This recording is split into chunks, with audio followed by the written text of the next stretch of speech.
Okey, ada soalan daripada Puan Azaiz ni. Doktor, saya baru jumpa Dr. Wan Shazli last few weeks. Lepas jumpa doktor, saya ada appointment dengan gynae. Saya ada dermoid cyst. Boleh buat prosedur nak buang cyst tu dengan tummy tuck tak, doktor? Dia sebenarnya kalau dermoid cyst tu, kita kena tengok dermoid cyst yang mana sebenarnya. Dia dua. Kadang-kadang kalau dalam kes Puan, kalau tak silap saya, dekat ovary. Tapi kita ada dermoid cyst juga dekat dalam gastrik. Hari ini mesti tahu. So dia kalau dalam ovary tu dia dah kawasan yang berlainan. Yang tu dia kena pakai OAG di mana approach dia dah lain. Kadang-kadang dia buat secara laparoskopik. Di mana kita kena buka dia punya peritoneum, buka bawah kulit, bawah masa. Kalau tamita, biasa kita tak kacau bawah masa. So sebab tu kadang-kadang macam kalau pasien yang ada pembedahan melibatkan dalam perut, mana dalam peritoneum, jadi approach tu lain. Mungkin dia kena buat secara laparoskopik. Betul Renu? Mungkin Renu ada opinion dalam kes ni. Sebab kalau kita dah buat, biasanya tamita kita tak akan buka peritoneum lah in our case. So maknanya berbeza lah. Dia tak boleh buat sekali arung. Senang. I think kalau biasa jenis yang very big from what I understand. Sebab dermoid cyst ni dia punya cecair tu jenis yang melekit, you know. So kalau ada spillage and all that, takut nanti masa dia orang tarik tu mungkin ada jangkitan kuman pada tempat yang luka. Nanti kan doktor buat tummy tuck compromise ke apa, you know. But if it's a clean surgery, kalau clean surgery maksudnya contohnya kita nak repair angin pasang. Angin pasang, then I think Shazli you can do tummy tuck together kan kalau umbilical hernia repair. Ya, kalau macam angin pasang dekat pusat kita boleh buat sekali. Tapi dengan syarat dia tak, sebab secara umumnya pembedahan kosmetik atau liposuction atau tummy tuck ni is a clean surgery, is cosmetic. So kita boleh-bolehnya tak naklah patient ada masalah yang lain yang tak sepatutnya. So at least macam berapa lama saya tolong tanyakan untuk Puan ni ya. Selalunya berapa lama masa yang diambil untuk at least let's say dia buang cyst tu untuk ke tummy tuck pula?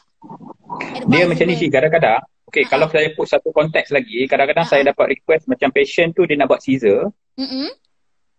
Okay, ada juga 2-3 kes dia tanya saya boleh tak lepas Caesar tu minta plastik surgeon masuk terus buat tummy tuck sekali. Senang.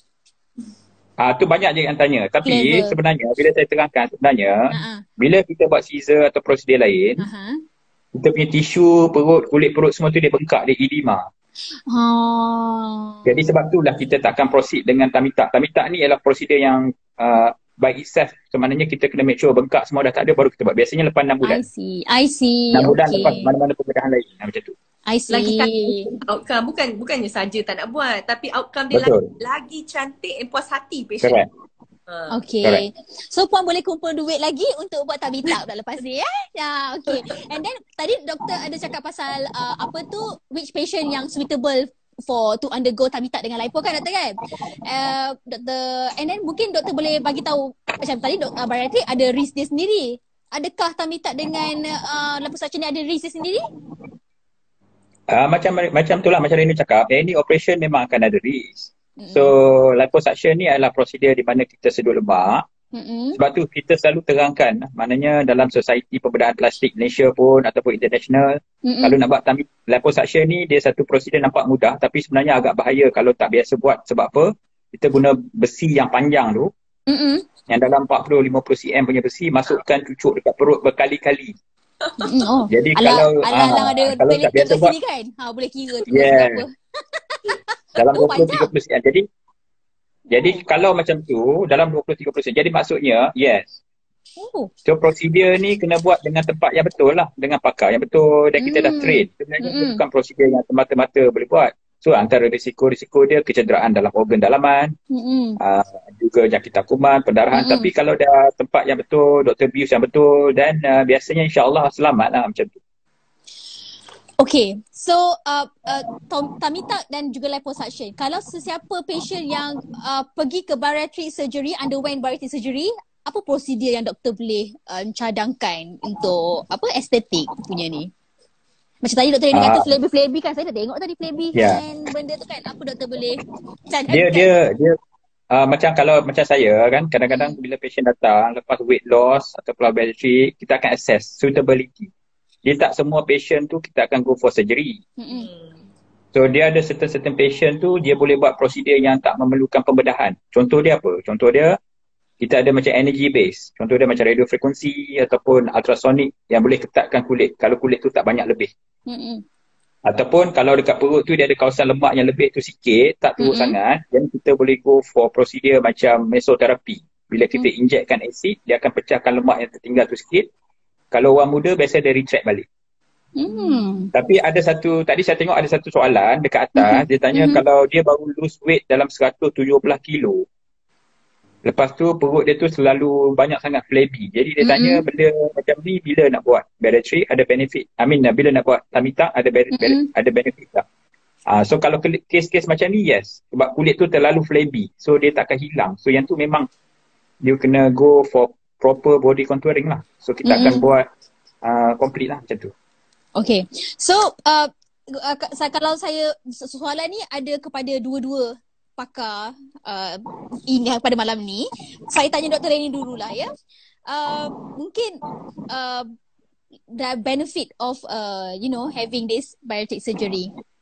I mean, just not to look gorgeous, tapi maybe ada benda-benda lain yang macam doktor cakap tadi tu kan, memang banyak. Ada 55. Okay. Itu take 50 tu take note nanti doktor ni tanya. Tak dapat siap. 50 jenis penyakit and 10 jenis kanser kurangkan risiko 10 jenis kanser. Okay. So and then maybe after buat bariatric surgery ni kan, tadi doktor kata kena jaga minum. Tapi still, kalau kita ni kan nafsu juga kan, kita kan ada juga keinginan di sudut hati kecil kita ni untuk pergi ke, dah buat bariatric surgery, kenapa kita kena perlu exercise? Kenapa nak kena jaga makan? I mean, exercise lah.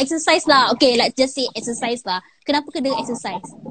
Exercise. Okay. So, number one, kita sebagai bariatric warrior ni, patient-patient yang dah melalui bariatric, janganlah kita bagi peluang untuk orang fikir we chose the easy way out. Nombor satu, buktikan pada semua orang, look, yes, surgeon tolong saya 50%, but more than 50% is all me.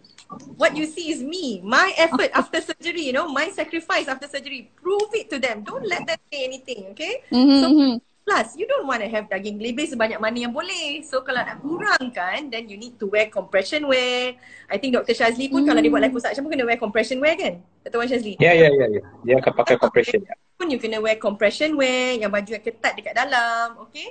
And then kena toning sikit. Exercise, I don't mean carrying deadlifts ke, berlari 12 kilometers a day. If you can do it, fantastic. Hats off to you. But if you can dedicate 15 minutes a day, the first 3 months, especially 3 bulan pertama, okay? 15 minutes a day. Simple exercises. Kalau ada treadmill, naik treadmill, put an incline. Tak payah lari pun. Berjalan pun tak apa, tapi incline kan lebih sikit. Kalau tak ada treadmill, jalan di rumah tu. Kalau ada berbukit sedikit, you go walking. You do some exercise. Put in your effort and you will look and feel so much more better. You will like the way you look. So penting body image. Kita tak nak kurus, lepas tu tak suka the way we look. Body image tu penting. Okay, adakah berat badan seorang itu boleh naik balik? I mean dah ni kan, dah potong semua kan. Adakah boleh naik balik? Dr. Wan, this question is also to you tau. You boleh mencelah macam tu. Okay, so anything, you buat intermittent fasting, you go exercising. If you be naughty after that and then tak bayar how to say let's say today you're having a cheat day, okay, but you expect tomorrow, that doesn't make sense. You do it today, okay? You do something, you bakar lemak tu hari ni juga. So even like I said, 10 minutes, 15 minutes of stretching, some simple thing. Naik turun tangga, okay, don't take the lift, just go up and down the stairs ke apa ke. You don't feel as guilty for having the stuff that you like, because I don't want my compromise juga. Kalau they want to have whatever they like, go ahead. But always remember why you chose to do bariatric surgery. Ingat balik zaman-zaman pakai insulin, yang mana tak ada baby, now ada baby kat tangan. Jangan lupa where we started. We started off 90 kilo, 100 kilo, whatever kilo sebelum ni. Sekarang dah pun lawa ke 50 something, 60 something, terus nak buat nakal. Jangan. Don't waste it. It's a wonderful opportunity given to you. Make full use of it. Second chance in life ni, just make full use of it and be happy. Dr. Wan, kalau dah buat tummy tuck, dah buat liposuction, dah sedut lemak keluar semua tu, kalau kita makan burger pun mungkin tak ada masalah kot, Dr. Wan. I think sama lah juga. Dia macam dia kena maintenance lah. Tak boleh lah macam benda tu it's not shortcut. It's actually a process. A process. It's not actually an end punya game lah. So dia lebih kepada maintenance, macam saya setuju lah macam Dr. Rain cakap. Dan ni selepas buat tu dia kena amalkan gaya hidup sihat. Because the aim yang kita buat semua prosedur ni is to get, the number one is to be healthy kan. In the process kita dapat badan yang cantik and then confidence and all that. That is the process. Tapi ultimate aim tu nak dapat healthy body lah. So that's why kena maintain. Alright. Sekali-sekali cheat day tu okey lah. Tapi jangan hari-hari cheat day kan. Ada soalan dari Shin, nak tanya untuk tu macam mana nak bagi price tu? Alamak, price tu boleh ke? Kita bagi tahu kat sini ke nak PM tepi ke macam mana? I think kalau tidak we habiskan all the soalan and then we can ask, maybe I ask 2 questions ke and then Masya boleh tanya soalan. Dr. Wan, ada ke misconception plastic surgery? Saya sebenarnya ada je tapi nak tanya, dengar sikit dapat Dr. Wan? Misconception. Misconception tu banyak untuk plastic surgery ni, banyak sangat. So in yang jumpa I pun macam-macam jenis. You can tell me lah, everything under the sun I dah jumpa. So the question is sama ada, nombor satu sekali, apa yang sakit tu nak. That means apa tujuan you buat and then apa indication lah. Macam tu saya kata, the basic thing goes back to indikasi. Sama ada apa yang kita buat tu betul ke, daripada segi pembedahan yang kita lakukan tu ada point ke tak? Ada punya benefit. Itu kadang-kadang kalau kita buat tapi benda tu tak sepatutnya buat, jadi dia tak akan dapat matlamat yang kita nak. Dalam kes konteks perbincangan malam ni, tu yang saya kata paling senang sekali. Kalau patient tu yang terlalu besar berat badan dia, BMI sampai 35 ke atas, 30 ke atas, and then perut dia pula jenis yang kulit lebih tak ada, dia lebih kepada lemak yang dekat dalam, visceral fat yang dekat dalam organ, bukan bawah kulit. So jenis-jenis macam ni actually kalau buat plastic surgery atau liposuction, dia tak akan dapat benefit banyak, dia tak akan dapat kurang banyak. So jenis-jenis macam ni lebih mungkin cara lain yang lebih sesuai. So macam tu lah. So kalau Satu lagi ialah kadang-kadang orang jumpa saya tu, dia kata boleh tak dia buat plastic surgery ni untuk dapat secondary aim. Tu satu benda yang kita akan check. Kenapa dia buat? Kalau bukan untuk diri dia buat untuk orang lain. Kadang-kadang tu dia kata sebab boyfriend dia ke husband dia nak tinggalkan dia. Jadi dia nak buat plastic surgery untuk menangkan hati orang tu balik. So the secondary gain tu is not for herself ataupun himself. For orang lain. So these are benda-benda yang kita akan assess. Sebab bila kita buat pun dia tak akan happy. Dia akan dapat masalah tu masih ada. That kind of thing lah. Dia ada benda-benda yang kita akan assess.